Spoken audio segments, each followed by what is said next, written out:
ஆண்டவராகிய இயேசு கிறிஸ்துவின் நேற்று நாமத்தில் அன்பான வாழ்த்துக்களை நான் தெரிவித்துக் கொள்கிறேன். இந்த நாளின் சிறிய தியானத்திற்காக ரூத்தின் புஸ்தகம் 1ஆம் அதிகாரம் 13ஆம் வசனம், நகோமி சொல்கின்ற ஒரு வார்த்தை இந்த வசனத்தில் வருகிறது. கர்த்தருடைய கை எனக்கு விரோதமாக இருக்கிறது என்று சொல்லி நகோமி சொல்கின்ற ஒரு காரியத்தை நம்ம இங்கே பார்க்குறோம். இந்த ரூத்தின் புஸ்தகத்தில் நான் ஒரு குடும்பத்தை குறித்து தான் நம்ம பார்க்க போகிறோம். நியாயாதிபதிகள் நியாயம் விசாரித்த நாட்களில் அப்படின்னு சொல்லி அந்த 1ஆம் வசனம் ஆரம்பிக்குது. அந்த நியாயாதிபதிகள் நியாயம் விசாரித்த காலத்தில் எல்லாரும் தன் பார்வைக்கு நலமானதை செய்தார்கள். தன்னுடைய இஷ்டப்படி அவர்கள் செய்தார்கள்.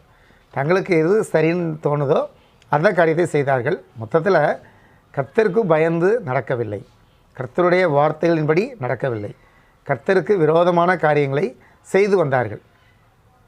அந்த மாதிரியான சூழ்நிலையில் அங்கே ஒரு குடும்பம் வித்தியாசமாக இருந்துச்சு அப்படிங்கிற நம்ம நேற்று பார்த்தோம். அந்த குடும்பம் யாருடைய குடும்பம்னா நகோமி என்பவருடைய இந்த குடும்பம். இந்த நகோமியுடைய கணவர் பேர் எலிமெலேக்கு என்று சொல்லப்பட்டிருக்கிறது. எலிமெலேக்கு, நகோமி. இவங்க வாழ்ந்த அந்த காலத்தில் அந்த மோவாப் தேசத்தில் கடுமையான பஞ்சம் ஏற்பட்டதாக நம்ம இங்கே வாசிக்கிறோம். கடுமையான பஞ்சம். அப்போ அந்த மோவாப் தேசத்தில் இவங்க வாழ்ந்துட்டு வராங்க. இவங்களுக்கு 2 குமாரர்கள் இருந்தார்கள். 2 குமாரர்கள் பிறந்திருக்கிறாங்க. அவங்க யார் அப்படின்னா மக்லோன், கிலியோன் அப்படின்னு சொல்லப்பட்டிருக்கு. மக்லோன், கிலியோன். இந்த 2 குமாரரும் பிறந்த பிறகு ஒரு கஷ்டமான ஒரு சூழ்நிலை என்ன அப்படின்னா, இந்த எலிமெலேக்கு மரித்து போனான். இப்போ இந்த நகோமி தான் இந்த 2 பேரையும், மக்லோன், கிலியோன், இவர்களை வளர்த்து ஆளாக்கி அவருக்கு திருமணம் செய்து வைக்கிறாள். அந்த 2 மருமக்கள் பெயர் சொல்லப்பட்டிருக்குது. மூத்தவா ஓர்பால், இன்னொருத்தி ரூத் என்று சொல்லப்பட்டிருக்கு. ஓர்பால், ரூத். இப்போது இவங்க 2 பேரும் நல்ல குடும்பம் நடத்திட்டு தான் இருக்கிறாங்க. ஆனால் அடுத்த ஒரு பெரிய சோதனை என்ன அப்படின்னா, அது பயங்கரமான சோதனை. 2 குமாரரும் மரித்து போனார்கள். இப்போது முதல்ல கணவனை இழந்தாச்சு, இப்போ 2 குமாரரையும் இழந்தாச்சு. இப்போ இந்த நகோமி, ஓர்பால், ரூத், இவங்க 3 பேர் தான் இருக்காங்க. அதாவது நகோமி அவருடைய 2 மருமக்கள்மார், மகன்கள் இல்லை, மருமக்கள் தான் இருக்கிறாங்க.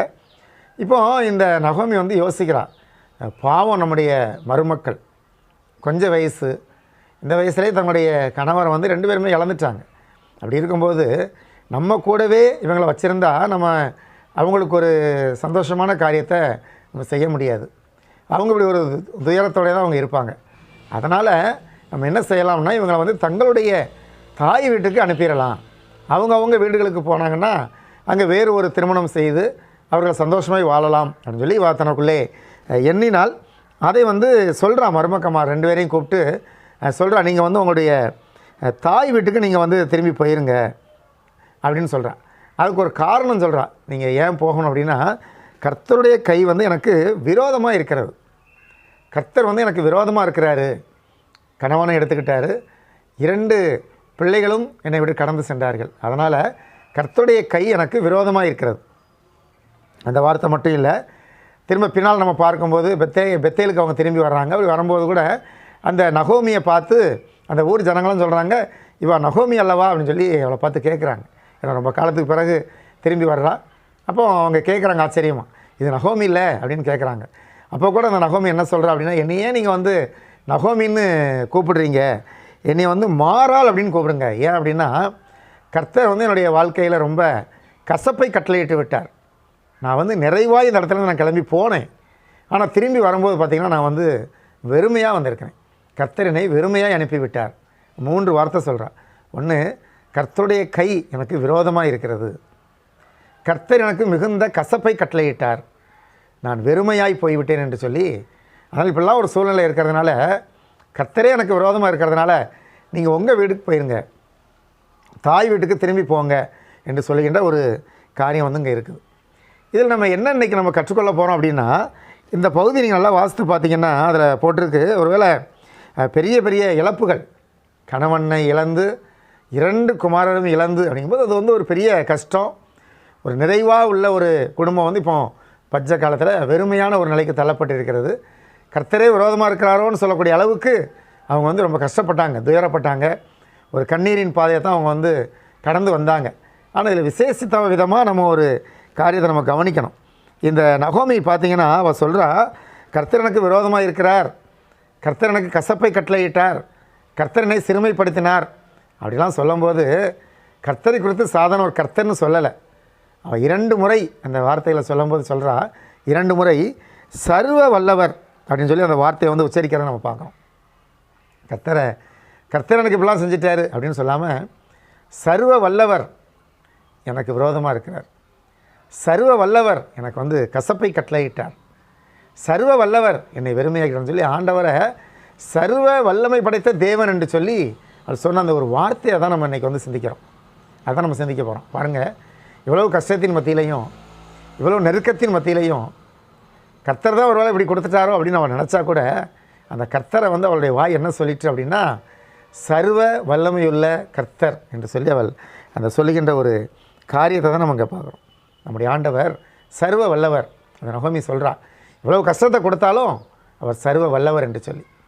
இதே போல் ஒரு வார்த்தையை தான் யோபு சொல்லுவார். அத்தனை இழப்புகள், அத்தனை பேரும் இறந்து மரித்து தன்னுடைய சொத்து சுகம்லாம் போன பிறகு தேவரீர் சகலத்தையும் செய்ய வல்லவர், நீர் சர்வ வல்லவர் என்று சொல்லி அந்த யோபு அதை வார்த்தையை சொல்கிறத நம்ம பார்க்குறோம். ஒருவேளை பார்த்தீங்கன்னா இந்த நகோமி வாழ்க்கையில் பல கஷ்டங்கள் இருந்தாலும் அவரை சர்வ வல்லவராகவே கண்டு கொண்டாள். நம்ம அநேக கருத்தை நம்ம தியானிப்போம். ஆனால் கடைசியில் பின் நாட்களில் பார்த்திங்கன்னா அந்த சர்வ வல்லமை உள்ள தேவன் நிச்சயமாகவே இந்த நகோமிக்கு சர்வ வல்லமை உள்ளவராக அவர் செயல்பட்டு அநேக காரியங்களை, வல்லமையுள்ள காரியங்களை செய்தார் என்று சொல்லி நம்ம பின்னால் நம்ம பார்க்க போகிறோம்.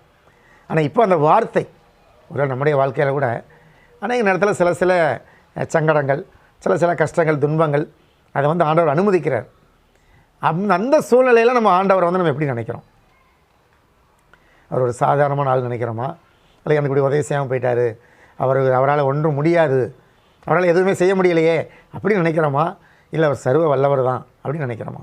யோபுவை போல, இந்த நகோமியை போல சர்வ வல்லவர் அப்படின்னு நம்ம சொல்ல முடியுமா? நம்ம யோசித்து பார்க்கணும். சர்வ வல்லவராக தான் இருக்கிறார். அதனால் எத்தனை கஷ்டங்கள் வந்தால் அதை மாற்ற அவரால் கூடும், எத்தனை துயரங்கள் வந்தால் அதை மாற்ற அவரால் கூடும். அவர் துன்பங்களை இன்பமாக மாற்றுகிறவர், அவர் துக்கங்களை சந்தோஷமாக மாற்றுகிறவர், சாம்பலுக்கு பதிலாக சிங்காரத்தை கொடுக்கிறவர், குறைவுக்கு பதிலாக நிறைவை கொடுக்கிறவர், பாவத்திலிருந்து விடுதலையாக்கி நம்மை பரிசுத்தப்படுத்துகிற தேவன், பாதாளத்தின் அழிவுக்கு விலக்கி மீட்டு நம்மை பரலோகத்தை வாக்கு பண்ணுகிற தேவன். அவ்வளோ பெரிய ஒரு சர்வ வல்லமை படைத்த ஒரு தேவன் நம்மோடு கூட இருக்கிறார். எத்தனை கண்ணீரின் பாதை, எத்தனை துயரத்தின் பாதை, எதை கடந்து வந்தாலும் ஒரு சர்வ வல்லமை உள்ள தேவன் என்னோடு கூட இருக்கிறார் அப்படிங்கிற அந்த உணர்வு நமக்குள்ளே இருக்கும்போது நாம் எதற்கும் நாம் அஞ்ச வேண்டியதில்லை, கலங்க வேண்டியதில்லை. ஒரு நாள் வரும், அன்றைக்கு அந்த சர்வ வல்லமை படைத்த தேவன் தன்னுடைய வல்லமையால் எல்லா காரியங்களையும் நமக்கு சரியாக்கி தருவார். அது மட்டும் இல்லை, நம்மை துன்பத்தை கண்ட வருஷத்திற்கு சமமாய் நம்மை மகிழ்ச்சியாக்குவார். சமமாயின்னு கூட இல்லை, அதை விட அதிகமாக. ஒருவேளை நம்ம துன்பத்தின் நாட்களை விட துன்பத்தின் நாட்கள் வந்து எவ்வளவு கஷ்டமாக இருந்திருக்கும், ஆனால் அந்த சந்தோஷத்தின் நாட்கள் வந்து அதிகமாய் நம்மை மகிழ்ச்சிப்படுத்தி நம்மை ஆசீர்வதிப்பார். இந்த நகோமியை போல் நாம் சொல்லுவோம், யோபுவை போல சொல்லுவோம், என்னோடு இருக்கிற என் தெய்வம் அவர் சர்வ வல்லமை படைத்த தேவன். அதை அறிக்கை செய்து கொண்டே இருப்போம். ஆண்டவர் சர்வ வல்லமை படைத்தவராக, என் பிள்ளை என்னை சர்வ வல்லவர்னு சொல்லுது, அப்போ நான் சர்வ வல்லவர் என்பதை நான் நிரூபித்து காட்டுவேன் என்னுடைய வாழ்க்கையில் என்று சொல்லி நம்முடைய வாழ்க்கையிலே அவர் சர்வ வல்லமை படைத்த தேவன் என்பதை நிச்சயமாக நிரூபித்து காட்டுவார். நாம் ஜெபம் செய்வோம். நல்ல பிதாவே, நன்றியோடு ஸ்தோத்திரிக்கிறோம். இந்த நகோமியுடைய வாழ்க்கையில் அந்த கஷ்டங்களும் துயரங்களும் மிகவும் அதிகம், அது சொல்ல முடியாதது. ஆனாலும் ஆண்டவரே, உம்மை குறித்து அவள் சொல்லும்போது சர்வ வல்லவர் என்று சொல்லி அவள் அறிக்கையிட்டாள். யோபுவுக்கு வந்த சோதனைகள் மிக மிக மிக அதிகம். அதை போல ஒரு சோதனை கஷ்டங்கள் உலகத்தில் யாருக்குமே வந்திருக்கிறதுக்கு வாய்ப்பே இல்லை. ஆனாலும் அந்த யோபு சொன்னான், நீ சர்வ வல்லவர் என்று சொல்லி.